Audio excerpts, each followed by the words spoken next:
Assalamualaikum warahmatullahi wabarakatuh. Perkenalkan, kami dari kelompok 12 yang berisikan Saya Rawal Afriansa dengan NIM 230204601002 dan Embun Islamiyah Jufri dengan NIM 230204602002. Pada kesempatan kali ini kami akan mempresentasikan tugas K3 kami yang berjudul Pertolongan Pertama pada Kecelakaan. Yang pertama ada hakikat manajemen P3K. Nah, kecelakaan adalah suatu peristiwa yang tidak diinginkan dan seringkali mendadak terjadi, yang dapat mengakibatkan cedera atau bahkan kematian. Oleh karena itu, penanganan pertama pada kecelakaan menjadi sangat penting guna meminimalkan dampak buruk yang mungkin terjadi. Pertolongan pertama adalah tindakan awal yang diberikan kepada korban kecelakaan sebelum tim medis profesional dapat tiba di tempat kejadian. Manajemen pertolongan pertama pada kecelakaan melibatkan pengetahuan tentang teknik-teknik dasar serta keterampilan yang diperlukan untuk memberikan bantuan pada korban. Nah, selanjutnya adalah tujuan P3K. Tujuan P3K itu ada 4. Yang pertama adalah menghentikan kerusakan lebih lanjut. Tindakan pertama yang diambil harus mengurangi resiko kerusakan lebih lanjut pada korban. Ini mungkin termasuk menghentikan pendarahan atau menjaga agar cedera tidak semakin parah. Nah, yang kedua adalah menjaga fungsi hidup dasar. Pertolongan pertama harus memastikan bahwa fungsi-fungsi hidup dasar seperti pernapasan dan sirkulasi darah tetap berjalan dengan baik. Ini mungkin melibatkan tindakan seperti memberikan CPR atau cardiopulmonary resuscitation atau biasa disebut sebagai posisi pemulihan. Nah, selanjutnya adalah mengurangi rasa sakit. Memberikan bantuan yang tepat dapat membantu mengurangi rasa sakit yang diambil oleh korban. Nah, dan yang terakhir atau yang keempat adalah memberikan rasa aman.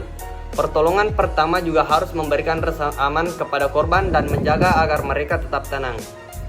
Selanjutnya, upaya kecelakaan kerja pada mata. Nah, kecelakaan kerja yang melibatkan mata dapat mengakibatkan cedera serius dan perlu ditangani dengan cepat dan hati-hati. Pertolongan pertama yang tepat dapat membantu mengurangi risiko komplikasi dan kerusakan lebih lanjut pada mata. Adapun langkah-langkah yang harus dilakukan jika terjadi kecelakaan pada mata. Yang pertama, cuci mata dengan air bersih. Yang kedua, hindari menggosok mata. Yang ketiga, tutup mata yang terluka. Yang keempat, jangan coba mengeluarkan benda asing. Dan yang terakhir, hubungi petugas medis. Lanjut, upaya P3K jika terjadi pendarahan. Sebelumnya, saya akan menjelaskan tentang apa sih itu pendarahan. Nah, pendarahan dapat mengancam jiwa dan memerlukan penanganan yang tepat agar dapat diatasi dengan efektif. Nah, pendarahan adalah keadaan di mana terjadi pendarahan dari pembuluh darah akibat cedera atau trauma. Kecelakaan kerja dapat menyebabkan berbagai jenis cedera fisik seperti luka sayat, luka tusuk, atau luka hantam yang mungkin mengakibatkan pendarahan. Pendarahan dapat mengancam jiwa jika tidak ditangani dengan benar, karena kehilangan darah yang signifikan dapat menyebabkan shock, kegagalan organ, dan bahkan kematian. Nah, selanjutnya adalah langkah-langkah jika terjadi pendarahan. Langkah-langkah jika terjadi pendarahan itu terbagi menjadi 6. Nah, yang pertama adalah lepaskan pakaian yang menempel pada luka. Setelah itu, jangan mencoba membersihkannya dulu dan langsung hentikan pendarahan. Nah, yang kedua adalah untuk menghentikan pendarahan, tempatkan perban steril atau kain bersih pada luka. Tekan perban dengan kuat dengan telapak tangan untuk menghentikan pendarahan. Nah, yang ketiga adalah berikan tekanan konstan hingga pendarahan berhenti. Pertahankan tekanan dengan mengikat luka menggunakan perban tebal atau selembar kain bersih. Yang keempat adalah bantu orang yang terluka untuk berbaik. Jika memungkinkan, gunakan selimut atau kain untuk ia berbaring agar panas tubuhnya tetap tidak hilang. Yang kelima adalah jika pendarahan merembes melalui perban atau kain yang digunakan untuk menutup luka, tidak perlu membuka kain tersebut dan tambahkan perban di atasnya. Nah, yang terakhir atau yang keenam adalah hubungi fasilitas kesehatan terdekat agar orang yang terluka secara mendapatkan penanganan profesional. Nah, selanjutnya penanganan ketika terjadi shock pada kecelakaan kerja. Salah satu kondisi darurat yang bisa terjadi akibat kecelakaan kerja adalah shock, yaitu saat aliran darah ke organ vital terganggu, mengakibatkan berkurangnya pasokan oksigen ke sel-sel tubuh. Penanganan yang tepat dan cepat terhadap kejadian shock sangat penting untuk meminimalkan dampak buruknya terhadap kesehatan pekerja yang terkena dampak.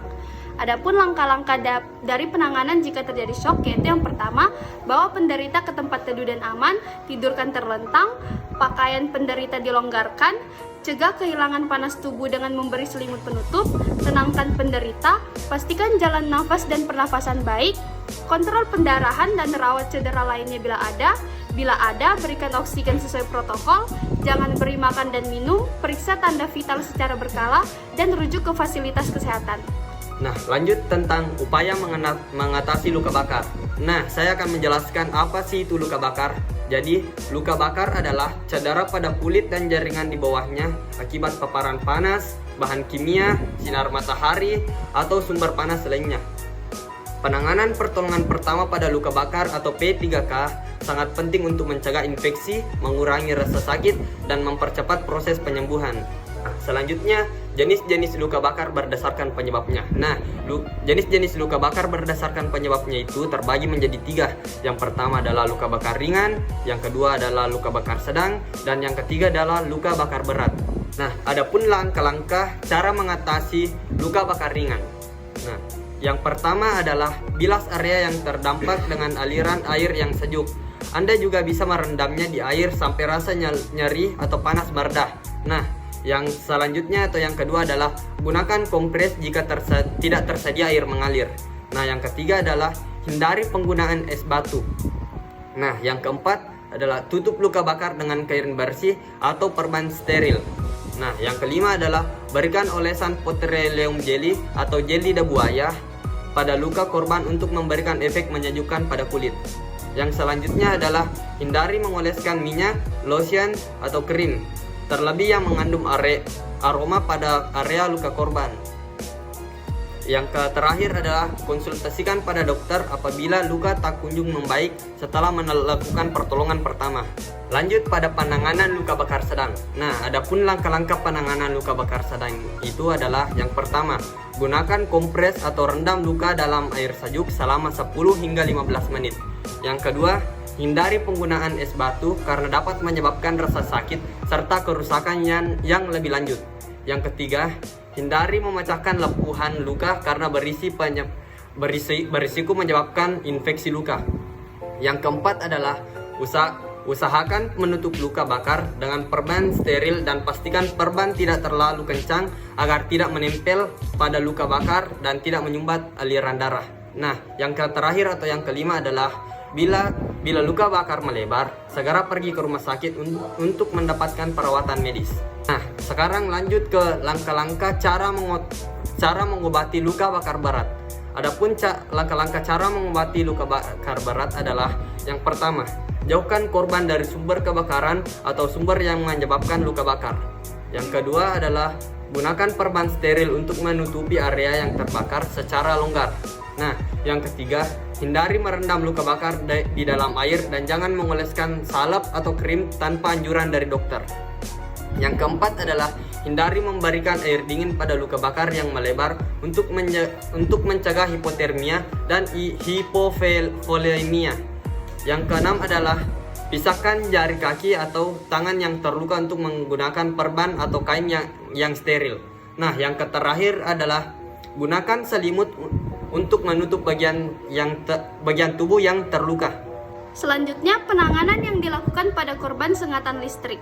Sengatan listrik dapat mengakibatkan cedera serius atau bahkan kematian. Oleh karena itu, penanganan pertolongan pertama yang tepat dan cepat sangat penting untuk meminimalkan dampak buruknya terhadap korban. Sengatan listrik dapat menyebabkan berbagai masalah kesehatan, yaitu luka bakar, gangguan jantung, cedera saraf, dan kerusakan organ.